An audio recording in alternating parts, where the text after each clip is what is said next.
Okay, hi guys. This is the second part of the meeting that we just tried to have. Unfortunately, just because of Wi-Fi and stuff, I was aware that you couldn't really see the questions that I was talking about. So I thought I'd just actually film me going over the last few questions.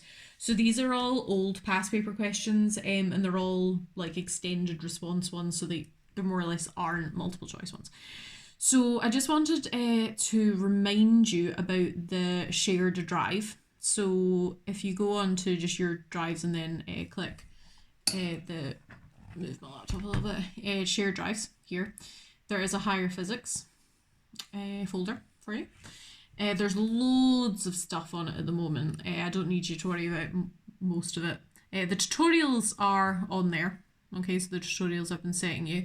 The PowerPoints are also there, but obviously I've been redoing those for you. But there are some revision and past paper questions which I'm going to be using just now. So this is past paper questions by topic. And I'm just going to be looking at the past paper by topic particles and waves questions. Okay. Yeah, walked into the door frame.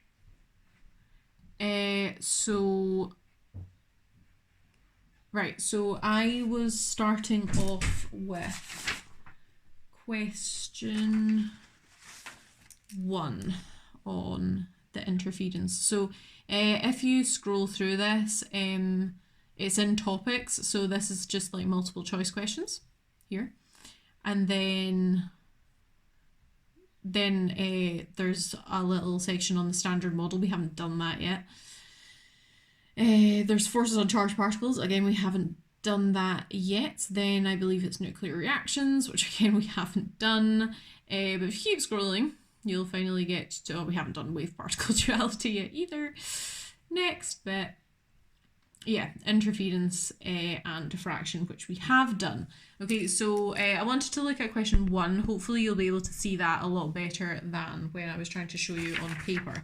So I'm just going to kind of talk you through the question, and then I will do the working on paper and we'll kind of talk through it.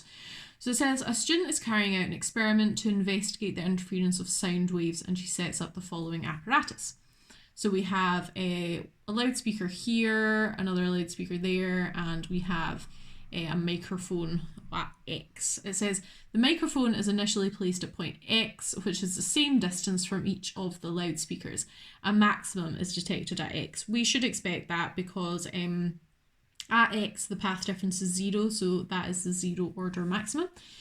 Okay, so that information is it's just set up information. We don't really need it.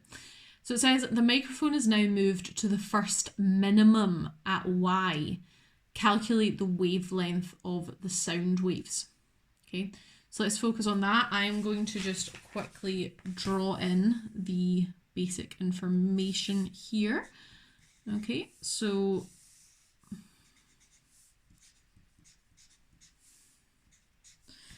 and I'll pop you to what I've drawn.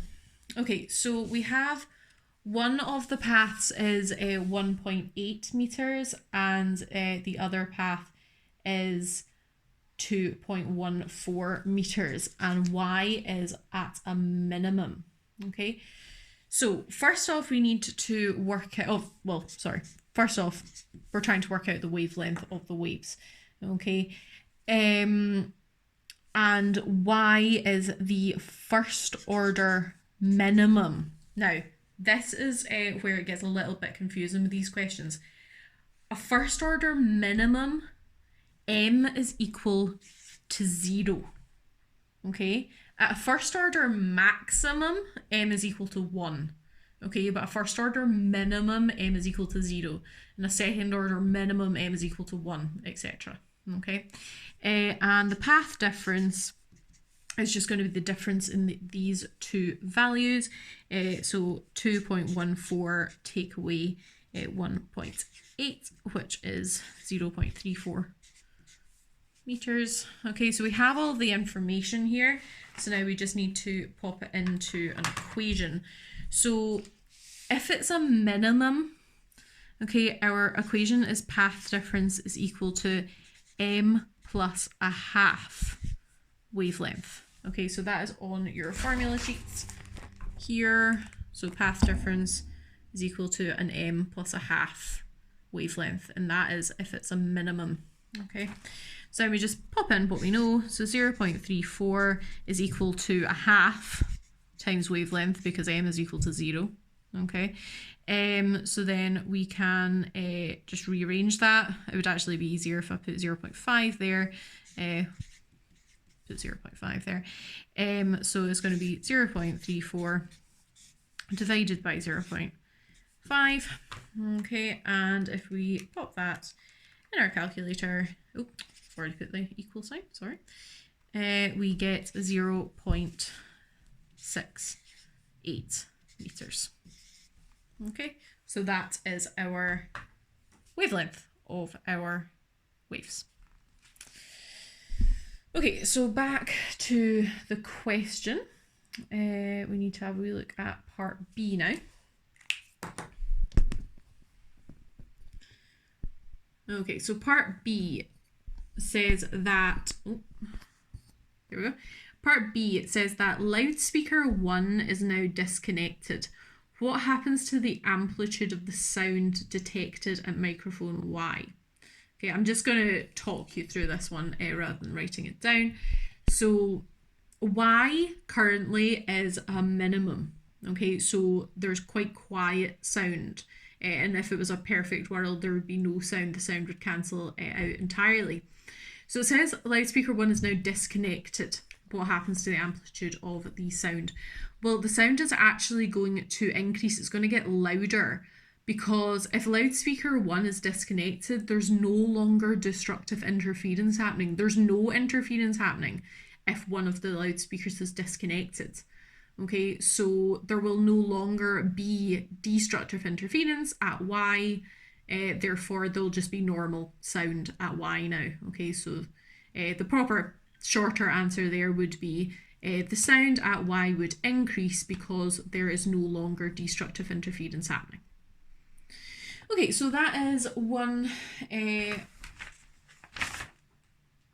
exam question, a past paper question done. I'll just have a wee look at the next one that I wanted to show you. Okay, so the next one is still on this topic, but it is interference using a grating question. So let's have a wee look at this question now. So question 4. A laser produces a narrow beam of monochromatic light. Red light from a laser passes through a grating as shown. A series of maxima and minima are observed. Explain in terms of waves how a minimum is produced. Now, I cannot tell you enough how common this question is, okay? I'm just going to actually write out what your accepted answer would be. Okay, so you can see it. Now, some questions, sorry, ignore, I'll do that so that's not there. Now this question is explain how a minimum is produced. Okay, a minimum is produced because waves arrive out of phase. Now this statement here, out of phase, is extremely important for these questions. So waves arrive out of phase, therefore destructive interference occurs.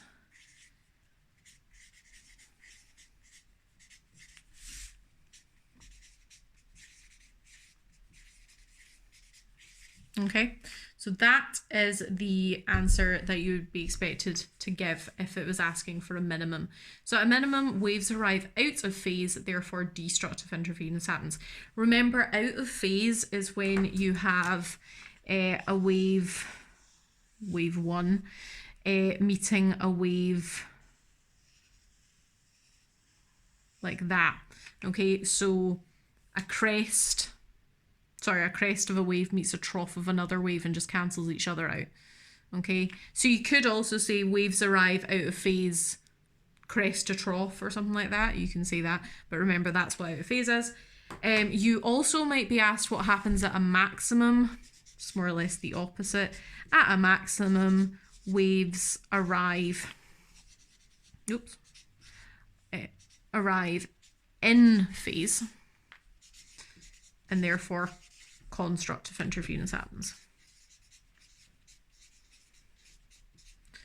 Okay, so those are really, really common questions. So just be aware of those. Okay, back to the question at hand. So that was A. B says the laser is now replaced by a second laser which emits blue light. Explain why the observed maxima are now closer together. Okay, so quite a difficult question. They are just naturally a little bit harder if you have to kind of explain things rather than just like do a calculation. So it's asking us, it's now replaced with a blue laser. Explain why the observed maxima are now closer together. Well, blue light has a shorter wavelength than red light. Okay, so this is what I like to do to kind of just jot down my ideas, okay? So blue light has a smaller wavelength than red light because blue light has a wavelength of roughly 400 nanometers, whereas red light has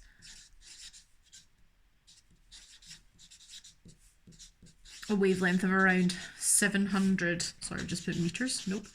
700 nanometers. Okay, so blue light has a smaller wavelength.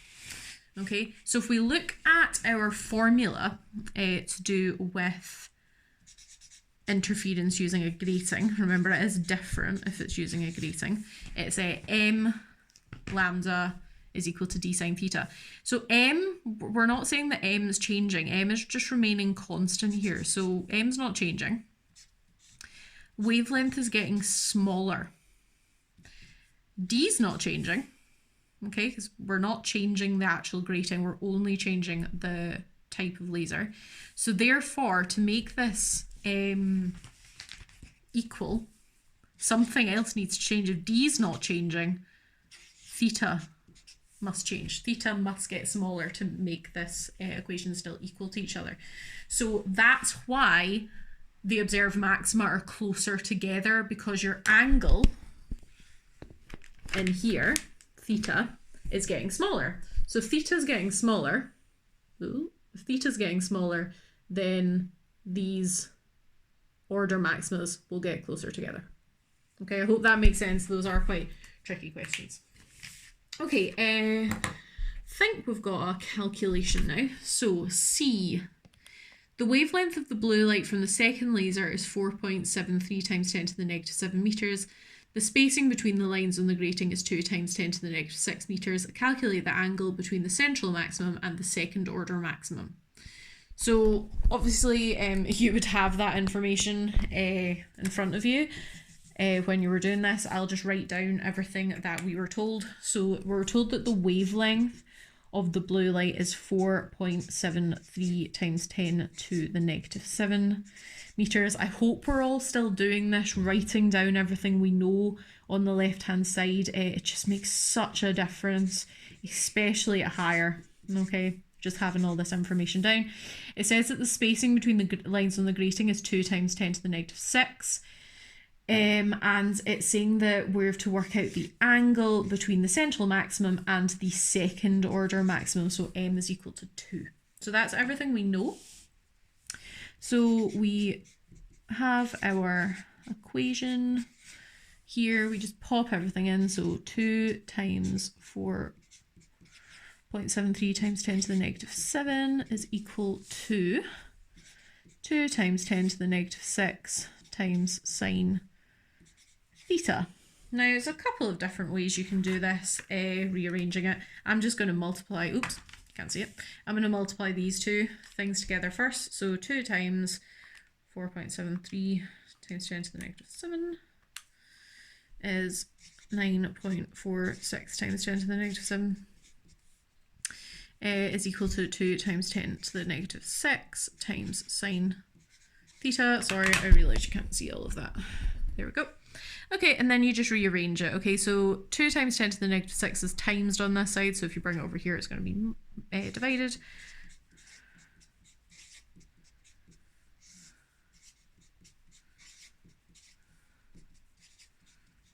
Okay, so if we do that in our calculator, we're going to be expecting a really small number. Okay, so that's what we get. Remember, that is not your angle. That is the sine of your angle. Okay, so then you have to shift, sine, answer. Okay, and you get 28.2 degrees. Okay, remember, always round your answers to 3 significant figures. Okay, 28.2. Okay, so that is that question. We're going to now have a wee look at a refraction question. So remember, these questions are all on the shared drive, and there is also answers, like worked solutions. So that was one of the questions that we just did. Okay, so there are solutions to it as well. So feel free to have a wee look through these. Okay, so we are going to have a wee look at question 2 here. Okay. So a ray of red light is incident on a semicircular block of glass at the midpoint of XY as shown. The refractive index of the block is 0.5 for this red light. Calculate the angle theta shown on the diagram. So more or less we have to work out the angle of refraction here. So nothing too tricky here. So let's go to our paper. I'll line you up again. Get this sorted. Okay, so we know that the refractive index of air is 1. Okay, we always know that. And this light is going from air to glass, so N1 is 1 because it is the material that the light is in first. So N1 is equal to 1. N2 is equal to 0.5. It tells you that the refractive index for glass is 0.5 in the question. We know that the angle of incidence is 50. Okay, it shows us in the diagram. I'm just going to go back so you can see that it's 50, not 40, because the angle of incidence and the angle of refraction is always between the normal and the rate of light. Okay, not 40, 50. Okay, so we're just going to have to work out theta 2.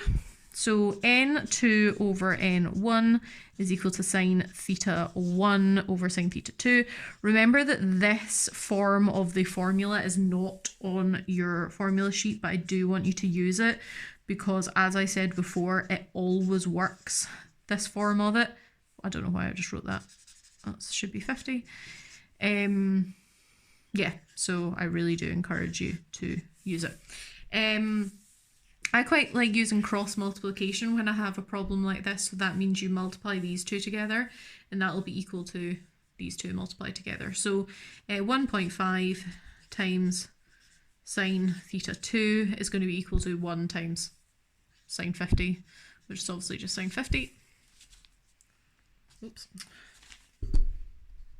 There we go. Okay, and then I can just pop this over, okay, because it's multiplied on this side, so it'll be divided on that side. So sine theta 2 is equal to sine 50 divided by 1.5. Okay, again, you should be expecting to get a small number. Sine 50 divided by 1.5 is, yeah, a small number. Remember, that is not our angle, that is the sine of our angle. So we need to shift sine that, and the answer is 30.7. Okay, so theta 2 is 30.7. Remember, 3 significant figures. Okay, question B. So the wavelength of the red light in the glass is 420 nanometers. Okay, then it says calculate the wavelength of the light in air. Okay, so if we come across, sorry, I started to write something, then I realised I would just wait. Okay, so we know that again, the refractive index of this light in air is just 1, and we know that the refractive index of it in the glass is 1.5. We've now been told that the wavelength of the light in the glass is 420 nanometers. Now, I've put wavelength 2 because that is the wavelength that is in the second medium it is travelling through, and we're trying to work out the wavelength of it in air. Okay, so we pop down our equation. It's a form of Snell's law, so n2 over n1 is equal to lambda 1 over lambda 2. So again, that's just going to be 1.5 over 1, which I know is just 1. It's just 1.5. Then it's lambda 1 is equal to this. Okay, so again, you can do this multiple ways. Okay, cross multiplication is the way I'm going to do it. So you multiply these two together. Okay, I'll just do that on my calculator just now. So 1.5, okay, times 420 to the negative 9. Okay, and we get 6.3 times 10 to the negative 7. And then that's going to be equal to these multiplied together, which is just lambda 1. So that is our answer. Okay. Right, so I think we have one more question on this. Okay, so C. The ray of red light is then replaced by a ray of blue light incident at the same angle. The blue light enters the block at the same point. Explain why the path taken by the blue light in the block is different to that taken by the red light. Okay, so again, quite a tricky question. Hopefully we know that it does take a different angle, because, you know, if you put white light into a prism, like the different colours of light will split up. So, yeah, hopefully you will be aware of that, but we have to now say why that is the case. Okay, so blue light, again, has a wavelength that is smaller than red light, okay, as we discussed earlier. Okay, so blue light has a wavelength of about 400 nanometers, where red light has a wavelength of around 700 nanometers, so it has a smaller wavelength. Okay, so how I like to look at these questions is that if something travels slower in a block of glass, that means it refracts more. Okay, so obviously light always goes at 3 times 10 to the 8 meters per second in air. Okay, so if something then enters glass and it then goes at 1.8 times 10 to the 8 meters per second. Okay, and then another light that's obviously going at the speed of light in air then enters the same block of glass but only goes at 1.2 times 10 to the 8 meters per second. You see how that's going slower than that, the first one. That means that this one will refract more because there's a bigger difference in the speeds from going in air to glass. Okay, there's a bigger difference, so that means that it'll refract more. Okay, so keep that in mind when we're looking at this one. So blue light has a smaller wavelength. So I'm going to take you back to this formula. Okay, V is equal to F lambda. Remember what I said, frequency doesn't change when light goes from any material to another material. So wavelength is getting smaller. That must mean that the speed gets even smaller. Okay, so I'm saying that blue light goes slower in glass than red light does. And remember what I just said, if something goes slower in glass, that means it refracts more. Okay, so to answer this question, you could just say blue light has a smaller wavelength than red.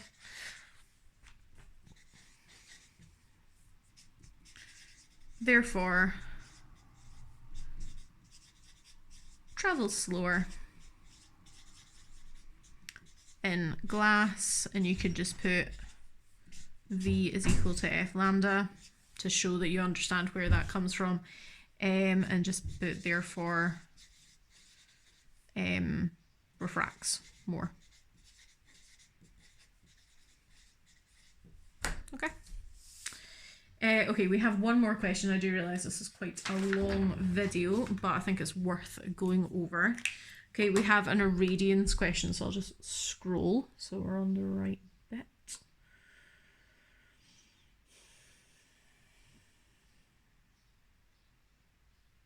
Okay. So we've got this question now. The diagram shows a light sensor connected to a voltmeter. The reading on the voltmeter is 20 millivolts for each 1 milliwatt of power incident on the sensor. The reading on the voltmeter is 40 millivolts. The area on the light sensor is 8 times 10 to the negative 5 meters squared. Calculate the irradiance on the light sensor. Okay, so again, I'm just going to write down everything that told me. Okay, so told me that the area is equal to 8 times 10 to the negative 5 meters squared. It also told me that the voltmeter, when it shows 20 millivolts, it shows 20 millivolts for each 1 milliwatt of power. So it's saying that the voltmeter is showing 40 millivolts. Okay, but for each 20 millivolts, it's 1 milliwatt. Okay, so obviously this is 2 lots of 20 millivolts, so therefore my power must be 2 milliwatts. Okay, because for each 20 millivolts, it's 1 milliwatt. Okay, so that means I've got 2 milliwatts. And then it's just calculate the irradiance.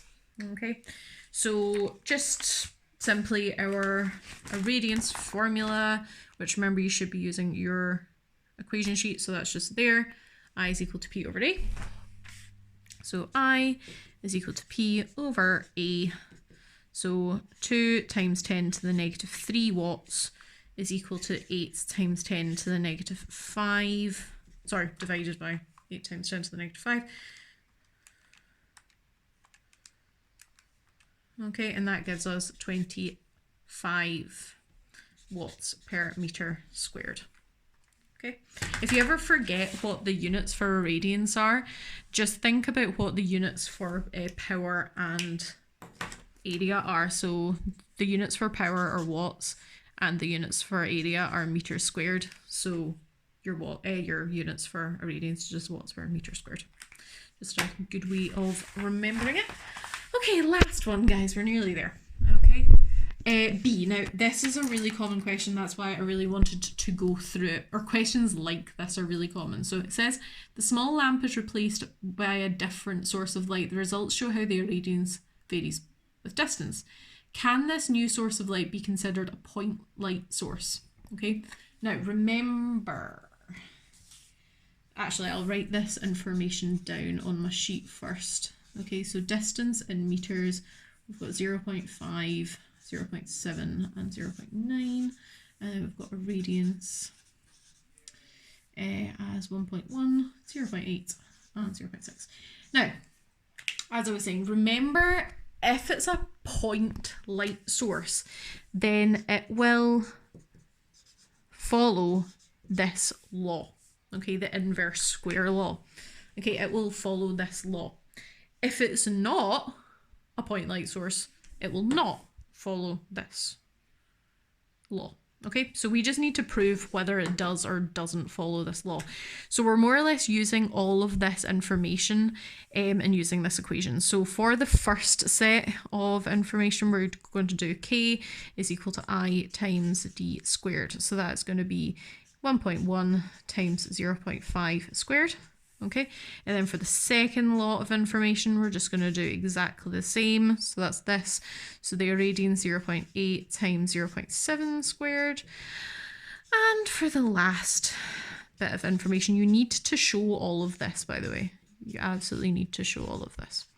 Okay, so if I quickly do that on my calculator, 1.1 times 0.5 squared is 0.275. Then for the next one, 0.8 times 0.7 squared, I get 0.392.